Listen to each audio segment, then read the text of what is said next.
Well, greetings, everyone, and welcome to another exciting edition of Rebound with yours truly, Chris Cooper. Look, I am so excited. These episodes have been absolutely phenomenal. The feedback that you guys have been giving me about the previous guests has me just smiling and all over the place. So once again, I'm your host, lifestyle and procrastination expert, Chris Cooper, and I help you stop procrastinating and start succeeding in business in every area of life. And I am so over the moon, excited. I don't even know how to explain how I feel today. I feel great today for numerous reasons. Number one, because this show has been so instrumental in literally making shifts in people's lives, and the feedback and the texts and the DMs and stuff that I'm getting have just definitely warmed my heart. And I am so excited to just have so many great, individuals watching, the viewership, as well as individuals, listening to the replays and all that kind of great stuff. So having said that, once again, for those of you that may be new to our Rebound family, I came up with this concept actually over the pandemic. I know that for the last 2 years or so, we've all been, locked up in the house, and things have changed, and we may have changed or may not have changed, and just all different types of things have ultimately taken place. So one thing that I love is to understand the power of growth, development, and ultimately being better. So this show is literally about that. And I am so excited to have the amazing April Love with us today. I'm going to introduce her in just a second. But once again, I want to break this rebound framework to you, because everything that we do on the show centers around these things. So these were some lessons that I learned during the pandemic. The first is reflection, right? Reflecting on who and what matters most to us, right? Going to even what I believe the world's most powerful emotion, which is literally gratitude, and tapping into that. And then after you've done that, the next part of it, I would say, is definitely just understanding that we have to refocus. After you reflect, you got to refocus on the things, on the people that ultimately matter. So I'm super excited to be able to understand that concept of refocusing. And then after refocusing, guess what we got to do? We got to reinvent. See, let me tell you something. I'm so sick of people saying adapt to the new normal. I had to change my language as well. Look, nothing is normal about this newness. This is change. This is different. It's not the same. We're not going back to the way we were 2 years ago. So because of the fact that that's not happening, I think it's so critically important that we open ourselves up and embrace the new instead of the new normal, right? So definitely reinvention. And then, of course, reinvesting in ourselves and our development, all that kind of great stuff. And then, as I would say, then repeat, right? I'm an engineer by degree, so I always talk about repeating a process and a system, because what I've learned with systems is this: S is for save, Y is for yourself, S is for stress, T is for time, E is for energy, M is for money. So save yourself stress, time, energy, and money.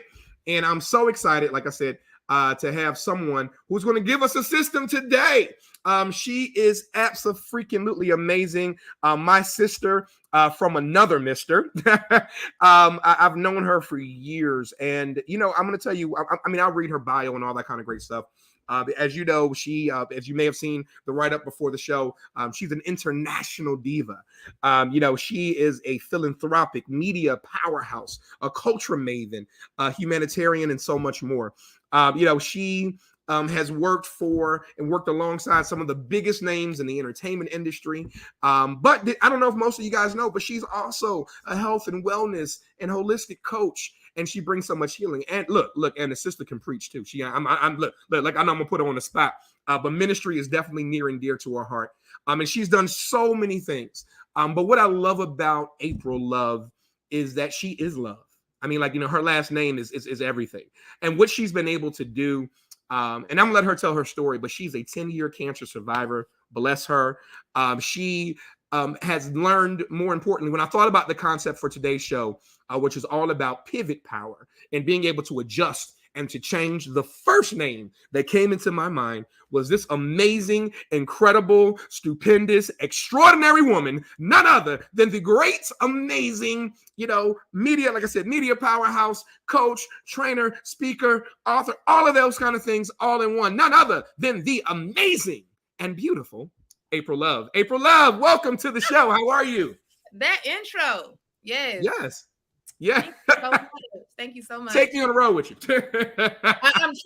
I've welcomed you guys. I'm on, obviously, I know she's on the road right now. Yes, yes. Well, You guys, April, it is so, like I said, I've been excited for this day for weeks. yeah, Because as you know, when we get together, there's this synergy that just yeah, happens. And that synergy is transformational, it's informational. right. And it also just, I think, just brings people in. So I am just so excited to share Me too. you with the rest of the world, right? Me too. With my world and people that I interact with on a consistent basis. So having said that, I'm just going to, leave it there. Once again, as you know, this is just a conversation. We're just going to chat about some things. Of course, the title for today is Pivot Power, right? And we're going to talk about that word pivot. So first, I would just love for you to just share with the audience, who you are. Tell us a little bit about your background and how you got into this amazing work that you're doing right now. Surely, let me fix it. I'll go get that live. I tell you that live. But so I'm April Love, as my dear friend said, and I am a lot of things, but am definitely not one-dimensional. I'm a multifaceted, multi-hyphenate, serial entrepreneur, a brand amplification coach, and I will talk about that a little bit more because I'm very much tied into people and their personal brands because I see a lot of potential in a lot of people, and sometimes we need somebody to snatch that out of us and motivate us and allow us to really bring to the world our full unapologetic purpose. Absolutely. So I do a lot of that. I was a long time in entertainment, in labels and management, and I still do that. I still consult and I manage and develop amazing talent. I was a publicist. I still have a PR firm, my Ask April Love brand. I also have a podcast, Just Breathe, that I recently launched. And stay tuned to see bring all of this rebound knowledge to the audience. And then I speak on several platforms, and I have my philanthropic because I am a breast cancer survivor, thriver, survivor, conqueror. And I also want to be the person to empower other people to be the same. Health and wellness is such an intricate part of what I do. I know that's just a God thing. It's interwoven in my ministry, and everything I do is my ministry. So that's who I am. I'm all those things. Just ask April Love. I love it. I love it. I love it. And what I love about your story, like you say, you talk about thriving, surviving, all these types of things. So one thing I think that is really important, when we look at this, is this whole concept of pivoting, right? So everybody said they've been throwing this word around. You got to be able to pivot. The pandemic, if you're not better, 2 years later, you've been lazy, all that kind of stuff. Right? They give us all of those, labels. And if you're not doing it, then something's wrong with you and all that kind of stuff. So for me, I know that, even in my business, I had to shift a lot of things, and pivoting involves shifting. Right. So I would love for you to share, like, what do you think pivoting is, and what does it look like now, in, 2022, on I won't say the other side of this pandemic, but wherever we are. Yeah, wherever we are. Like, I don't know. I think we're on the other side of it, then I'm like, oh no, we're in the midst of it. Oh no. Yep. So basically, wherever we are in this pandemic, the pivot has been a word that I used before. Like I ate kale before kale was trendy kale, and I've said pivot for a very long time because of the fact that I've had to utilize that kind of process with my clients for a long time, because I had a lot of people that would transition from one thing to the other, and knowing that they have a purpose-driven life, but they don't really know what that purpose is. So you've had to pivot. I might have been corporate America, C-suite executive, but I know I'm supposed to be acting. Or I may realize that, I have an innate ability that I'm able to, touch people in a different place. And I need to be working with people a little bit more closely than what I am. So what I do and what I really encourage others to do, don't feel the pressure of the fact that you have to do it because it's a pandemic. You should feel the pressure of the fact that you have to do it because that's what you were born to do. Yes. You weren't born when you were born to the parents that you were born for, in the city that you were born in, and had the life experiences that you had were for no reason. It's not like you're just starring in this movie. Even a movie has a plot. So there's a plot in play for your life as well. And you don't want to just be acting and, without a script, So you have to be mindful and in tune with the things in your life that are carrying you through this journey of that movie of you. So then when you get these little, even if it's in pandemic, even if it's today, but you get these little unctions or these little jokes, and you're like, you don't pay attention to them. You're like, oh, I'm so tired of being in Atlanta, and not in a typical way, like, but because it may be somewhere it's calling you, and it'll come out of the blue. You have had people that just don't know anything about a Dallas. I think about Bishop Paul Morton's, how he started the huge ministry that he started, and he was in Canada, and it was just a draw to New Orleans, and what he went and created in New Orleans and the platform that it launched him into is about obedience and being in tune and self-aware. So if anything, this pandemic and these months of quarantine and working from home should have given you more insight with the intuition of yourself, understanding that whole discernment about, okay, this is something I really, really love to do. Or, I got to get this. I've been thinking about a book. I've been seeing myself on a book tour since 2015, but I haven't started writing the book. So I think it gave us the opportunity to, and we need to kind of refocus that whole thing. It's not the pressure of you able to come out of there. You got to be a millionaire. Now you got to be ready with your millionaire. You better come out there with more of a sense of your purpose. And if you're already in purpose, it may be time to elevate or level up that purpose. But that's about the rebound. That's why I'm so in tune with you, that rebound, because you got to come back stronger. And I think that's what the pivot is about. Even if you are in the position where you think that you are in purpose, but you know that it's always going to be something calling you higher until they come you home. You're not done. If you still got breath in your body, I don't care if you're 18 or 80, and you're on this earth, there's still more for you to do. So isn't it a joy to be able to know that I wake up with purpose every day? There's something that I'm responsible for doing, and to really get in tune with that and not feel like, oh, I'm just going to my little job at the post office. I can't wait to retirement 18 years from now. Right. That's not what it's about. Right. It's powerful. The pivot is super powerful because it'll bring you to a life of ease. And that's what, because if we don't have ease, we're going to have disease. That is the source of disease. Disease. Wait. She dropping clues bombs on everybody today. I need y'all to understand. Wait, one more time. Look, wait. First, let me prepare the audience, because whenever April drops a nugget, I'm doing this.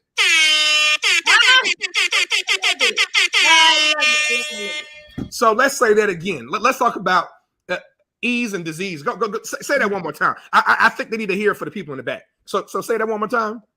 You were born to have a life of ease. Now, there are going to be ups and downs, but all of them serve for a greater purpose of pushing you into purpose. And purpose is your freedom. Pivot is your power. And you do not. Say it again. April, you dropping these nuggets. Like, I don't think they understand what you're saying. Say it one more time. Purpose is your what? Purpose is your what? What did you say? Purpose is your freedom. Yes. Pivoting is your power. It's called free will. At any moment, any time, you can shift, you can pivot. Nobody can tell you otherwise. Nobody can. That's a, what I'm saying? People say, some people see it as a curse, and some people, I know it's a gift. It was a gift to be able to decide when I was diagnosed that this would not be unto my death.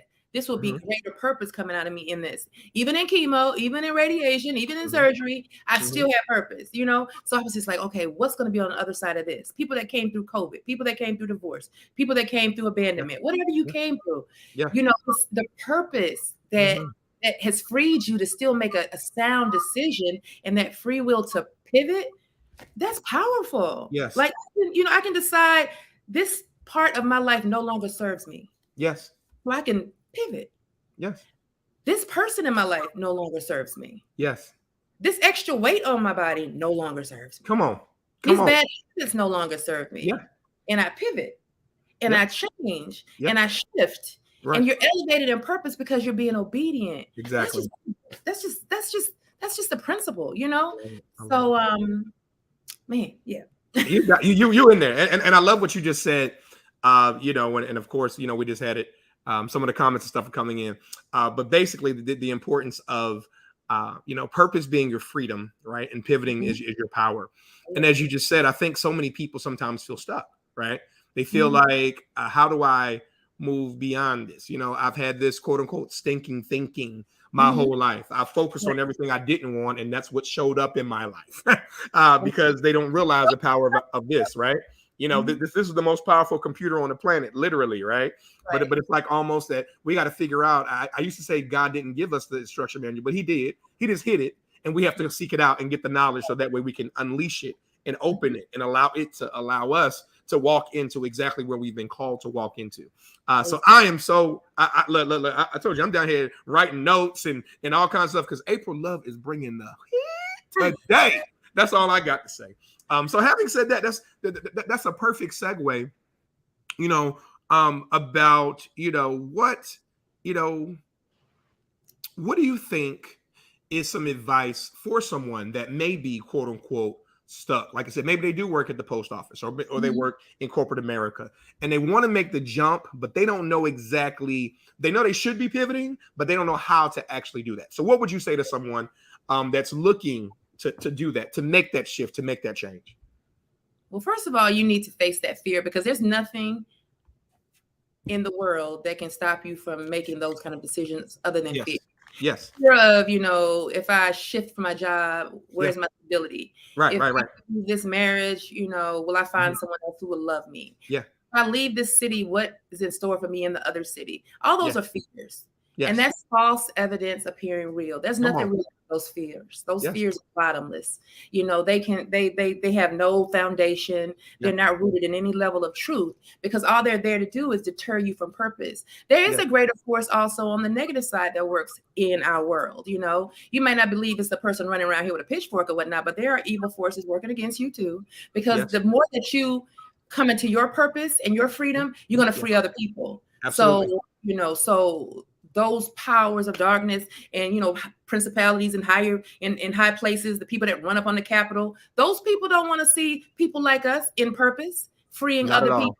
They don't want to see, because what we're going to do is continue to open people's eyes and remove the scales and show them the power that rests on the inside of them and how they can go in and combat all of this racism and division and hate and, injustices. We're going to keep having people rise up. We're going to keep having people come into their power and purpose and be on platforms or change. You have reform and diversity in there. And because you could be a C-suite executive and have a huge purpose. Your purpose could be to come to bring light to that entire company, to bring diversity, to break shatter glass ceilings for other people that look like you.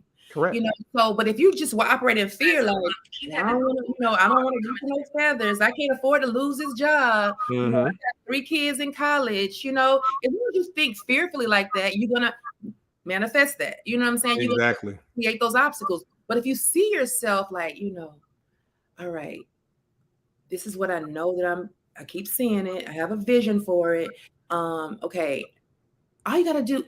I always tell people, you cannot eat a whole elephant in one sitting. Take the first bite, okay? Take the first step. If you know you need to transition to LA or you need to transition to Atlanta, start looking. Start putting yourself in Atlanta. Start putting yourself in LA. Start putting yourself in those positions. Start seeing what that feels like. If you see a neighborhood, go find a neighborhood in that city. And say, hey, start getting in little community chats and say, how do you guys like living here? What's the cost of living like here? And start to really immerse yourself in those things that you're being drawn to instead of ignoring them and allowing them to put you in a state of fear. So then it's years later and you're in regret. Or, take a course. There's so many now we're so digitally connected. You can take a course. You may be like, I don't know how. I can't even imagine how I could write a book. Google it. That's about how many math classes will pop up. You know how many things that will pop up will help you, kind of take the I keep being drawn to Spanish and Latin culture. Gotta go to Mexico for something. I gotta go to Puerto Rico for something. And somebody said it to me in one of my I do these gatherings, these meetups, and she's like, have you thought about the fact that you might do, I think you're gonna do things in Latin countries. And I'm like, what? So instead of like, it keeps coming to me, it keeps coming. So I said, well, hey, I'm going to take a course. I studied French in school and undergrad. Me too. I did too. So I want to be prepared. I feel it. I'm not ignoring it. So I'm in a class. I'm taking Spanish classes. So you're preparing yourself because you always want to be in expectancy. You want to I wake up excited. And sometimes I'm like, I don't even know what I'm excited about. Yeah, but I'm just hyped. I'm excited. Yeah. I'm excited. I know that you're going to create platforms for me. I know you're going to create an audience for me. Yeah. And then a Chris Cooper will call me and say, hey, I want to book you. Hey, there we go. preparing myself. Yeah. I'm meeting that manifestation where it is, and purpose is, God has got purpose all over. I can be on the plane and sit next to the right person if I'm open. But if I sit there and I got my headphones on, I'm not, mindful of my surroundings, I'll miss it. I may be invited to somebody else's event and meet the purpose. That's right, meet the purpose. Meet the person that's aligned with my purpose. If I accept that invitation from the person, I'll never meet that person. So just being open and being like, have a sense of expectancy and being prepared, it'll help you to deter some of these fears. Because now, I'm not fearful. I know how to tell them, where's my cab and when I get to a Spanish country. So now I'm not like a fish out of water. And I'm like, I knew I was going to be, afraid to do this. I was going to have culture shock. And let any small thing deter you from your proper placement and your purpose. And that's what people do. Like you just said it. I mean, I love what of course, like I said, taking notes while I'm talking to you, but the manifestation part is so powerful. And you also use the word, I think, that people throw around a lot. And I want to circle back to it for 1 second. And that's the word fear. And those, that I do a lot with helping people eliminate limiting beliefs and all that kind of stuff. And one thing about fear, and I always use this definition, this is my Chris Cooper-ism, right? And April broke it down. She said it's false evidence appearing real, and she's right. But one other aspect, one of my, it's not really a favorite movie of mine, but it had a great message. And the movie is from my brother from Philly, none other than Will Smith. And his son Jaden is in the movie with him, and it's called After Earth. And in After Earth, After Earth, it's a post-apocalyptic experience, right? And there are these awful monsters, right? You talk about the forces at work, right? These awful monsters, they can't see, but they can sense and they can smell fear. Right. And when they know that you are afraid and you have those fear hormones come off or whatever, that scared behavior, they attack you, they eat you, they kill you, right? So I know it's so morbid, right? But Will Smith is like a wounded soldier, and he's teaching Jaden how to be a soldier as well, right? And in this movie, he said one thing, and I'll never forget it, and it just resonates with me, and I always use it kind of in teaching and programs. He said, fear is a choice. You check that? Fear is a choice. We choose to allow that to happen. Because as the scientist that I am in my brain, I learned that if something is not doable or explainable by the 5 senses, that it's not quote unquote real. And I know that if you can't see it, if you can't smell it, if you can't taste it, if you can't hear it, and if you can't touch it, it's not real. So for me, when I think about fear, can I see it? No, but you can see me shaking because I'm nervous because I'm on camera, right? Can you smell it? No, because I'm sure today, right? But if I miss the deodorant that day, I don't know. It might be a little something, right? Can you taste it? No, but maybe it might be the cotton mouth feeling you get before you have to go make a big speech or be in front of somebody that makes you nervous. Can you hear it? Screams. I'm not a good screamer, but you can hear it. So what I'm showing you, and you can't touch. So what I'm showing you is that fear is not real, right? As she said, false evidence appearing real. Let me tell you what fear really is. Fear in my brain is a mind-altering, fictitious force that has a very real effect. I'm going to say that again. I was about to say that again. I got to take notes too. Altering. It's a mind-altering, right? Fictitious force that has a very real effect. And it's a choice. And we choose to allow it. Like I said, and we focus on the ain't gots. I don't have this and I don't have that. Like you said, guess what? Information is available. It is not about resources at this point, family. It is about being resourceful, using what we do have access to. Everybody has a smartphone or can get to somebody's computer, and you can type in YouTube and you can find how to blank. Whatever you want to do, the biggest university on the planet is available to you. It is YouTube University. And you can, guess what? Because nothing you want to do, let's be honest. I know you feel like it's unique and it's special and all that kind of stuff, but baby girl, let me tell you, and I'm talking, and I'm baby girl, baby boy, I'm talking to everybody out there. Your idea is not that unique. I'm sorry. It may be a different spin on it. It may be a little different, but someone has done something similar, something unique, something like somewhat like yours that you can model after. And to April's point, you can speed up your process instead of having to go through everything, because you can learn and build on other people's successes. Whether you realize it or not, success always leaves clues. It Always. It always leaves clues. I'm sorry. I went down that path, but that Chris Cooper rabbit hole, honey. I'm right behind you. Right behind you because but it's real, and I'm so happy that you're giving people tangible things. Take a chance on yourself, right? Bet on you, believe in you, get the tools, get the techniques, move out of fear. Like that's what you said. Like you've given, as I said, the system to get on. And I think the other part of that, and I'm gonna tell you, I want to ask you what you think about this. What is your take on failure? I'm just gonna leave it out there. What is your take on failure? It's amazing how I had to pivot my stinking thinking about failure a few years back would be completely different answer than it is today. Because failure has been one of the greatest educational tools. Yeah. For me to build the life of my dreams. It was amazing because after each failure that I've had, I can see an amazing milestone that followed within as short as a year. And I've had some real failures, some public ones. And I'm like, okay, but because I'm a big dreamer, very high in the sky, high level. And initially, I wasn't worried about those systems and processes, but you explain what those systems and how crucial they are. And those failures allow me to step back, reassess and say, oh, I got it now, And once you put those things in place, the sky is the limit. Now I can really be pie in the sky because now I have the stairs to get there. So to me, failure, what they say, like failure is not an option. This is unrealistic. Yeah. I don't know where you live, but failure is not an option. But failure can sometimes. It's a very big option. And it's an opportunity.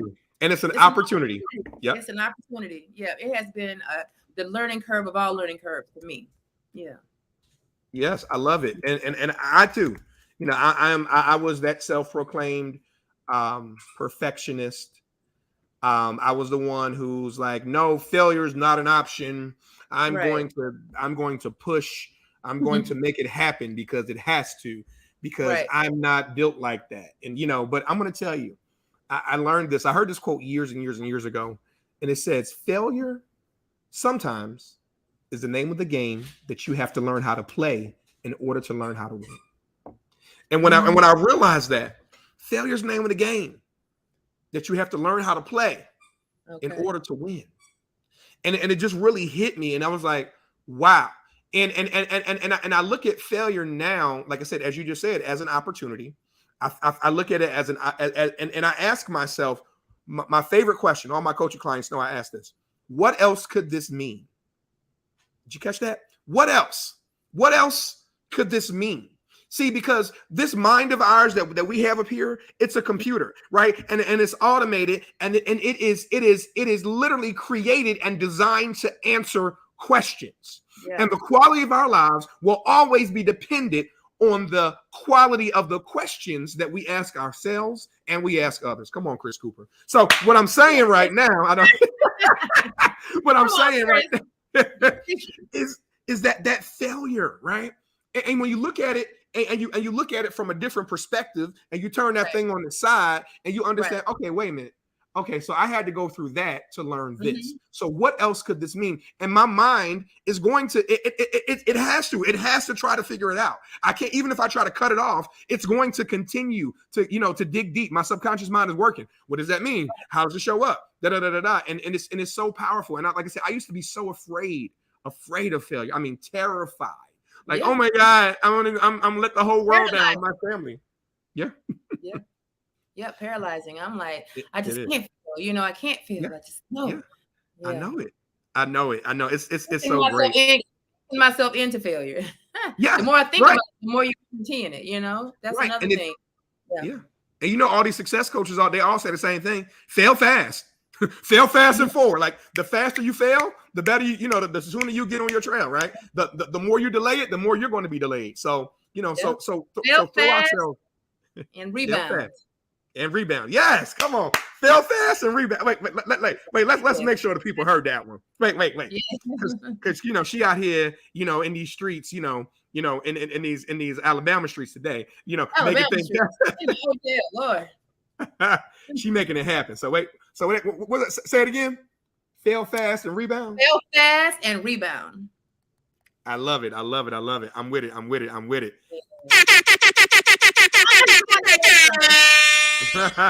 That's right. Fail fast and rebound. So let's talk about that. So I know that one aspect, as you said, of what you do, and you were mentioning it a little bit earlier, is the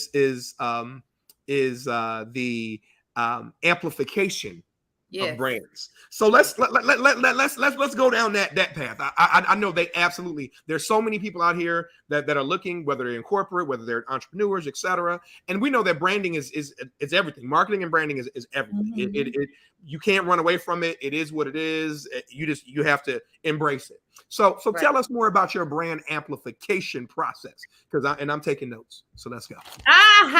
Well, first of all, like I'm different, like these cookie cutter brand strategists and brand coaches floating around out here. God bless them. But it's a bunch of them. It's a bunch of them. I mean, and it's just they got cute little assets and little download this and download that and make sure this color.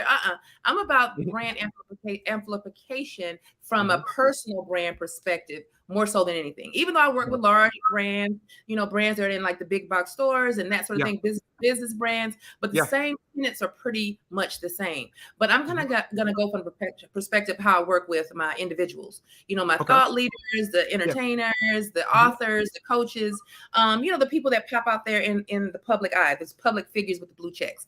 Boom. Right. Those people, we work from the inside out. And even if you're aspiring to that, if you know that that's the other level for you to emerge in certain spaces as a speaker or whatever, you have to start from the inside out because there's an authenticity.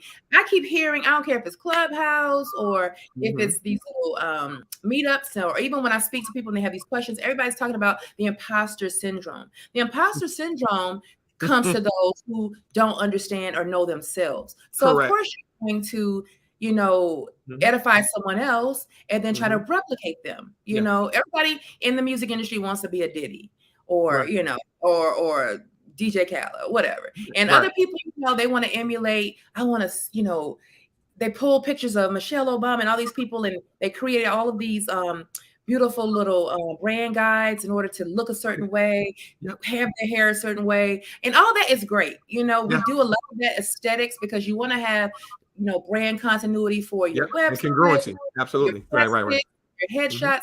I'm a big stickler on quality and the proper typeface. But before you get to all that dressing, it's amazing to have an amazing gift box. But when you open it up, it's a box full of. Say that.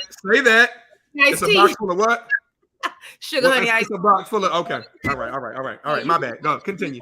On that sugar honey iced tea, and it's still going to be sugar honey iced tea. Correct. So my thing is, why don't we start from the inside and be as authentic? That's why the big people move up the way that they do, and you see the Michelle Obamas, or you see the Oprahs, or you see the Bishop Jakes, or whatever. The authenticity of who they are is just the amplification of who they are.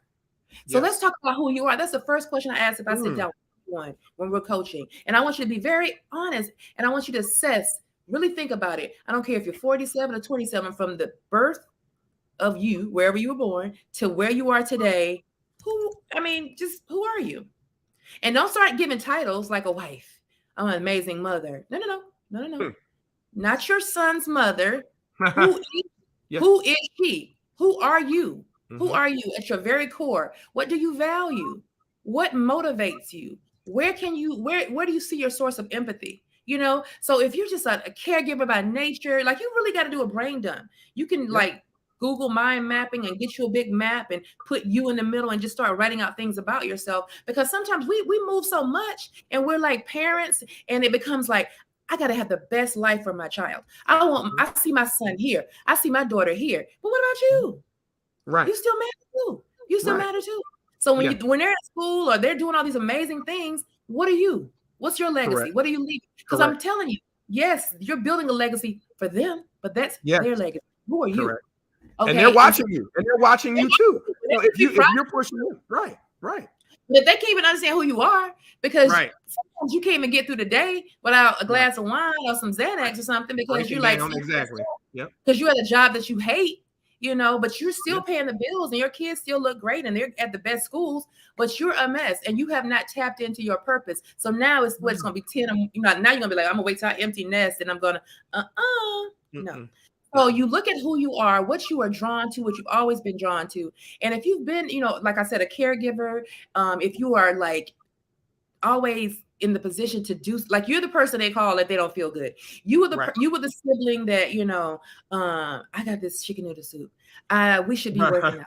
You got to tap into you got to take yourself back and think about it. And like, oh, you over here, you're a manager at such and such hotel, okay, like a hotel. But at your core, you're a caregiver, you're a nurse, you're whatever you know what I'm saying? Yeah. So no wonder you're frustrated and you're not excited about, I'm trying to tell you guys, you should be excited, not just about your life and the potential to make money to go on vacation. You should be excited and motivated every morning about your life's work, what you get up to do. And you can make money doing that because you don't chase the money. The money chases you when you get in purpose. You live in purpose and on purpose. The money comes. I am a living example of that. Come on, in purpose and on purpose. Come on, in purpose. On purpose. And that money will overtake you. It will find you. It will find a way. That gift will make room for you. I promise you. So you sit here and you say, who am I?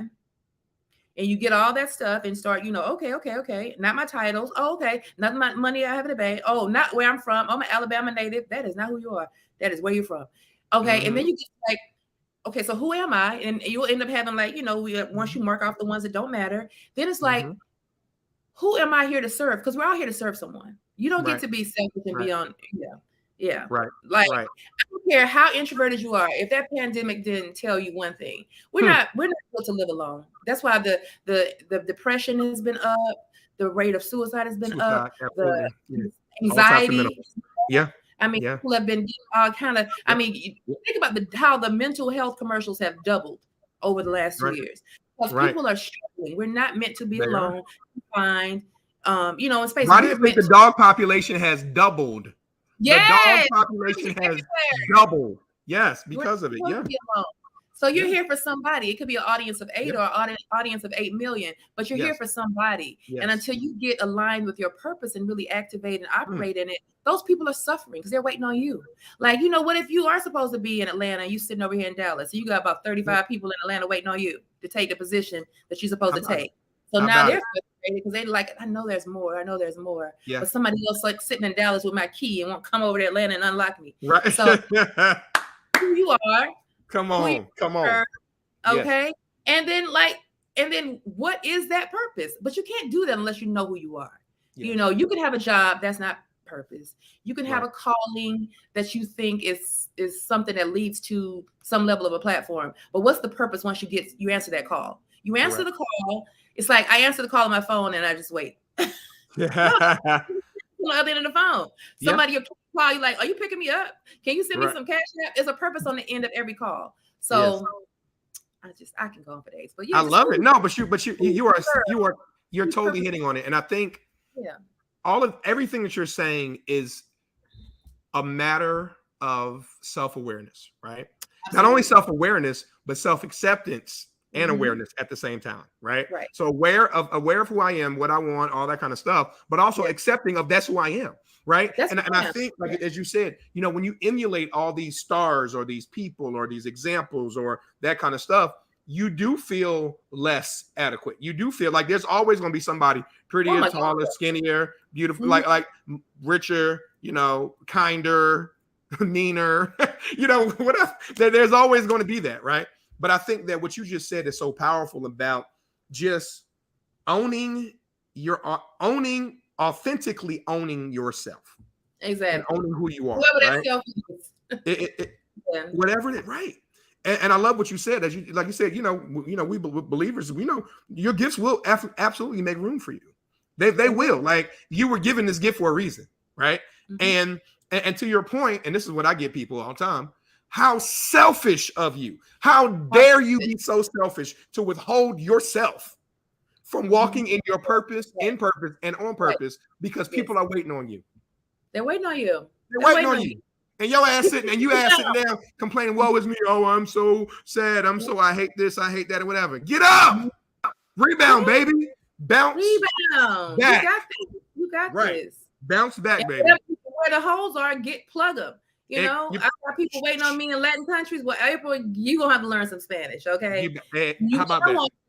Okay. Yeah. I mean, I want to, but I have a calling to do it. Yes. It's And I think it's so beautiful. purpose. Yeah. And I love it. And I love the way that you, like I said, through your pivot, how you assess what was going on. You saw what was happening during the pandemic. You, like I said, you're learning a new skill. You've shifted and you've allowed yourself to own every part of you, right?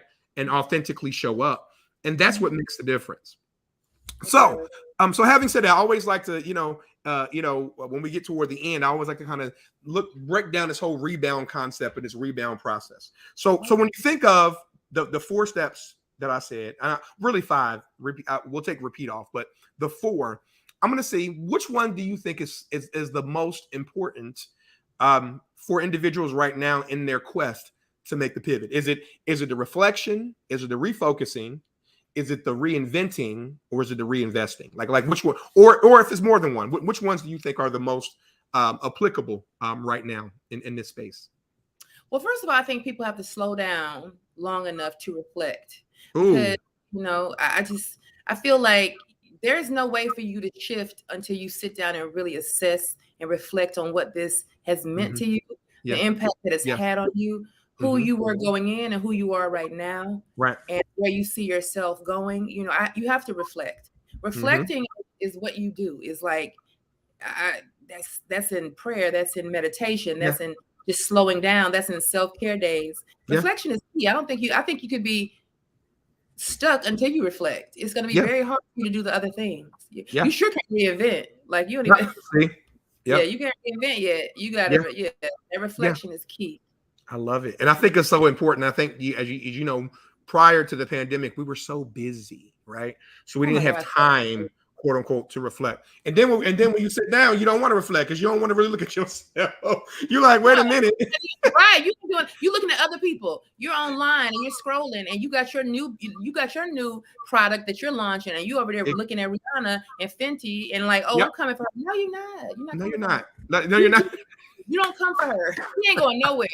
She ain't going nowhere. Her. And guess what? Because she's in purpose and on purpose. What about you? Right. And she knows who she is. She stands firmly in her authenticity of who she is, unapologetically. What you apologize? What you doing? Now what you doing? What you doing? How you doing? Reflect on that. Reflect on that. I love it. And I think it's so powerful. So tell folks, April, I mean, like, this has been amazing. I have had so much fun chatting with you about this concept. One more thing, if there's one more message that you want to leave with, with I guess I'm going to call this Rebound Nation now. What would you say in regards to pivoting, in regards to aspects of life, success, whatever's laid on your heart that you want to share as we close out today? What would you say? I would say reflect on the present because it is a gift. That's why they call it a present. Okay, so don't put the pressure of next year and later this year.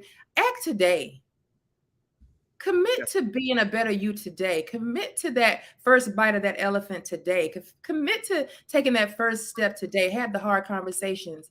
Find out who you really are. Be present in this moment. Yeah.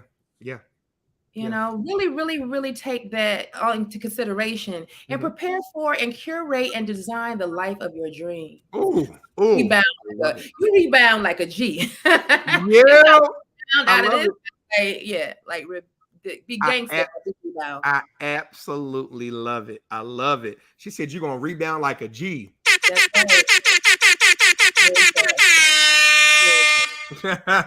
Well, I don't want to see nobody else stuck, Chris. Me either.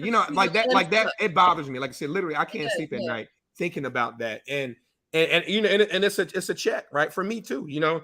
Chris, what are you doing today? Like, how are you? I got a full course like you, full count. I got boom, boom, boom, boom, boom, boom, boom, boom.